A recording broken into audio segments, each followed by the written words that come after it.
everybody, welcome to the Board Games Maelstrom. Today, what I'm going to do is I'm going to go through my top 10 games that of 2017. As far as how I did this, has to be a game that I played, and most of the games I played are games I own. I haven't really played many games that I don't own. But I've got a couple of honorable mentions, and then I got my top 10, and hopefully, unlike my last top 10 video, I won't screw it up and forget to mention something, and then have to re-edit it in video and put stuff in little balloons saying, hey, this was actually this number, or this was actually that number. But anyway, we're going to get started today with the first honorable mention. The reason why it's not higher as of right now is because I haven't had a chance to play it much. I got it as a Christmas gift from my son, and that was just a little under a week ago. So, my first game, honorable mention, is going to be Dragonfire. It's a D&D deck building game. Me and my stepson have been playing this quite a bit over the last week. It's interesting. It's puzzly. You're trying to figure things out and figure out the best way to deal the damage in order to get through the scene. The Dragonfire level builds and builds upon it builds like the tension, because anytime a Dragonfire card is pulled, it raises your level, and every time it's discarded, it raises your level, and it causes worse and worse things to happen. So it's it could make things very, very, very worse, infinitely worse. But I picked up an adventure pack last night. For it, so hopefully we can get into that in the next week. And this might be, if I have sort of an amended 2017 list at some point in time this year, this might make it in. But for now, honorable mention, number 1, Dragonfire by Catalyst Games.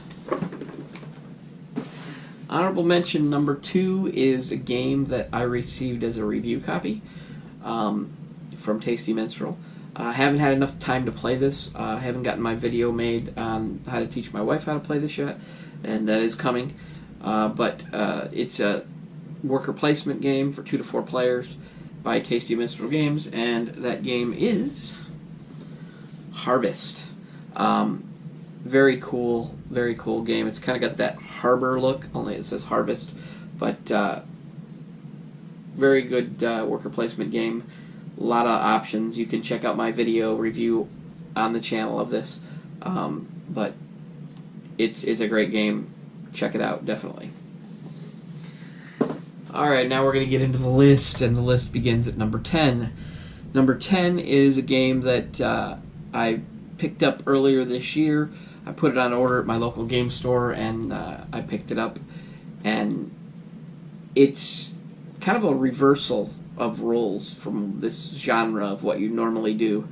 Normally in this genre, you are the investigator, and you're trying to investigate the things and stop the Elder God, and stop the Elder God from summoning. Well, in this one, it's a little bit reversed. It is Fate of the Elder Gods. In this, you are playing cultists, and you are trying to summon your Elder God. You know, each of you is represented by a different one. You're trying to summon your Elder God, and this is a let me get my glasses on. Getting old, ladies and gentlemen. This is 1 to 4, 30 to 120 minutes, ages 13 and up. Love the cover. I love how it's got the foil type cover on it. You're basically trying to summon your Elder God, and in doing so, wreak havoc on the destruction of the world. But it's pretty cool. I would say it's card playing. It's a worker placement. It's a lot of fun. My number 10, Fate of the Elder Gods. All right, my number 9 is a game I picked up earlier this year, and I put it on my list for games that I recorded.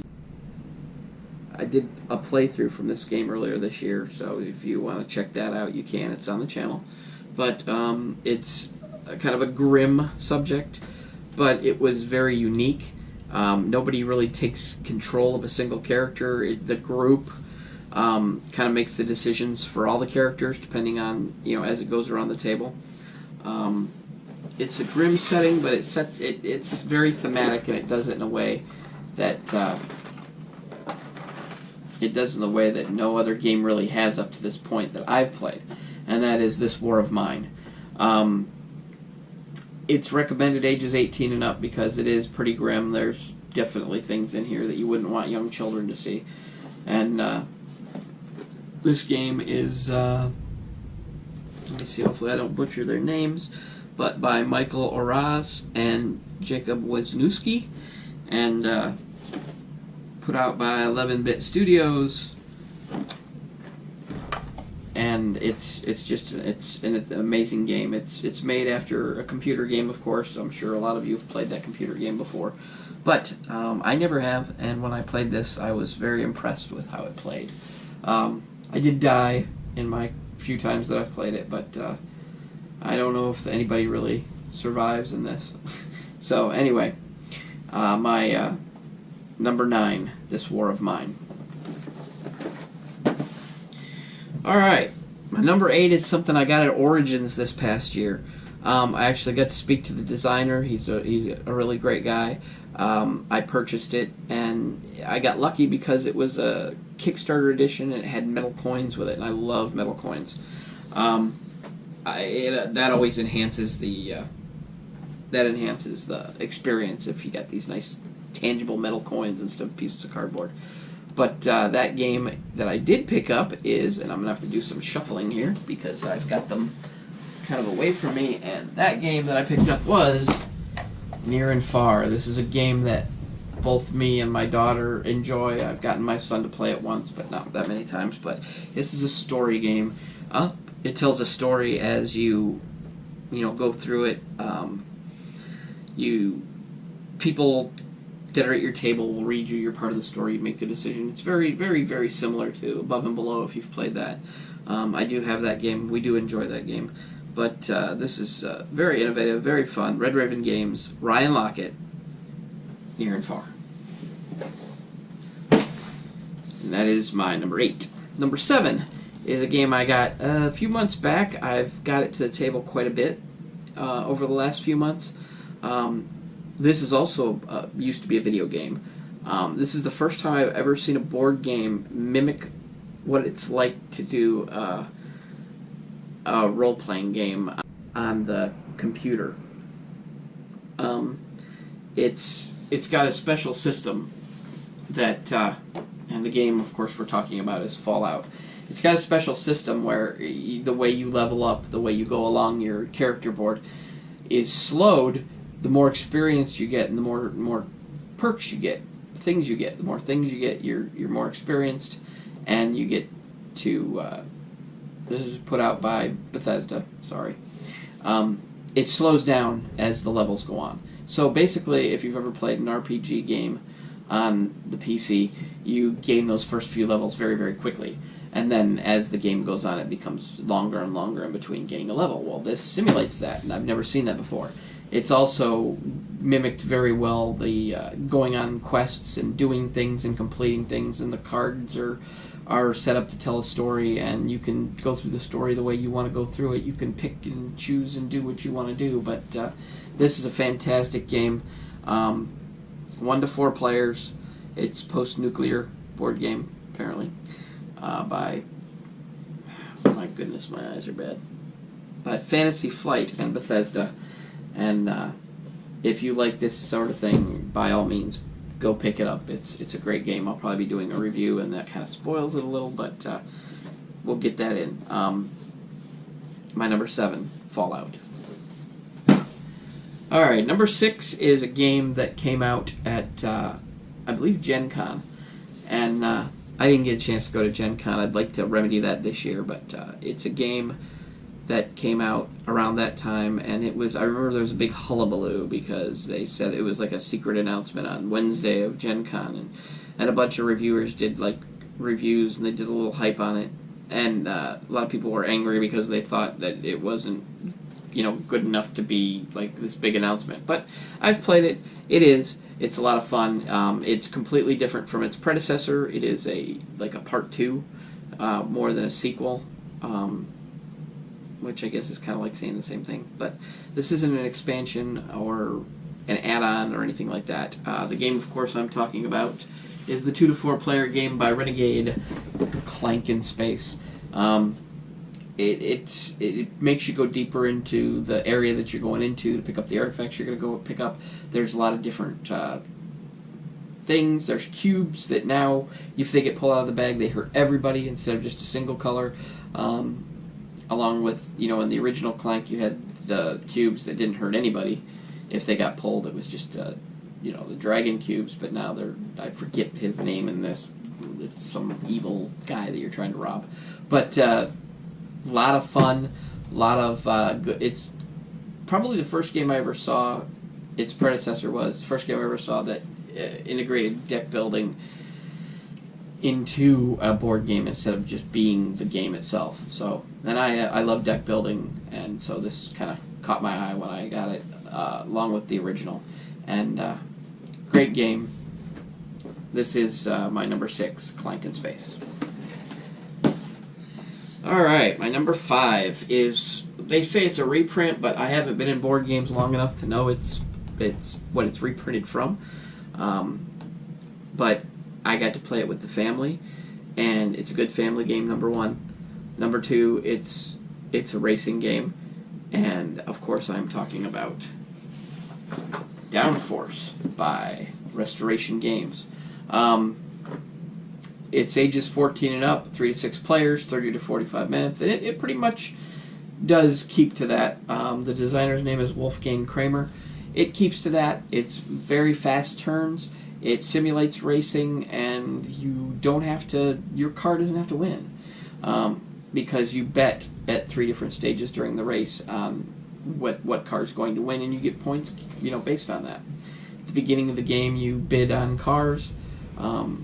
That gets subtracted out of your money, so you got to be careful there. So you could get like the smallest, the cheapest car or whatever, and still end up winning because you made the right bets as you went around the track. But this is a fantastic game. Didn't play the original, but I really like this one. That is my number 5, Downforce. Alright, my number 4 is something I did buy at Origins this year. I've played it with my daughter, and I've played it with my friends, and it's a great game. It's probably a game that I'm going to bring up at one of our game nights coming up, because it's very easy to teach. Everybody says the art on it is ugly. I don't agree. It's Ethnos. I think it's just darker. It's not bright and cheery. It's just, there's fighting going on. This is by Coleman or Not. It takes 45 to 60 minutes, 14 and up, 2 or more players, 2 to 6 players. It does keep to that time frame. A lot of games don't, but basically this is area control, set collection. It's a lot of fun. If this is a game that you have not played yet, you should probably pick it up, especially if those are some of your favorite mechanics. But this is definitely a good game. That's why it made my list. At number 4, Ethnos. Alright. Number 3 is a game I only got, I want to say, a month and a half ago. And it's a game I've really, really enjoyed. So much so that I've bought all 4 armies that come out with it. It's a game that it's not really normally my type of game. I mean, I enjoyed the tabletop miniatures game, but I was never very good at it. So this gives me a second chance. It's also a game that, part of what I love to do is I love to paint. And this game has some gorgeous armies, and I'm blowing through them. I'm on the last army, actually, right now. But the game I am speaking about, of course, is Warhammer Underworld's Shadespire. It is like a tabletop miniatures game shrunk down into a 2 to 4 player game. I've only played with 2 players so far, but I'm having a blast doing it. The models are very easy to put together. It says they're snap fit and you don't have to use glue, but I've painted a model completely and went to pull it off the little cap that I had that I was painting it on, and the legs popped out. So, and it didn't hurt anything. It's just that I had to push them back down in. So you might want to put some glue in there on certain parts. But there are 4 armies out right now. There's these guys. There's the Reavers. What are the Liberators? That's right. The Liberators, the Reavers, the Oryx, and the Sepulchral Guard, which are skeleton warriors. And I'm in the midst of painting all of those and just having a blast with it. I've played it the last couple of weeks at game night. Played it a little bit during the week with one of my stepsons. But yeah, fantastic game. Looking forward to the other 4 armies that they're promising and maybe some new boards. But Warhammer Underworld Shadespire, my number 3. Alright. My number 2 I do have, and we did play a ton of this year, and I'm actually waiting on the extra components that upgrade it to 2.0, because I did kickstart the 2nd edition just so I could get those components. I didn't want to drag it up here. It weighs a ton. 22 pounds on its own, and I have a wooden insert in it. So, yeah, that's... I'm not going to drag it up here right now. But my number 2 game of the year is Gloomhaven, and hopefully if I do this right, you'll see a picture of it here or here or here. But fantastic game. I'm looking forward to getting into it more throughout the next year and getting through that campaign. I did buy the removable stickers so that you don't have to, like, put it that way. But just looks to be a fantastic game. It's a great game. It doesn't look to be a fantastic game. It is a fantastic game. It's a dungeon crawl that doesn't use dice, which is very unusual. But it's definitely one, if that's your type of thing. I would definitely check it out. They just went through another Kickstarter. There might be another one coming up for edition 3.0. You might be able to pick it up at a store or off eBay. Who knows? But my number 2, Gloomhaven. Number 1 game of the year is the one I probably got to the table the most. It came out right after Gen Con. It's a pick up and deliver game.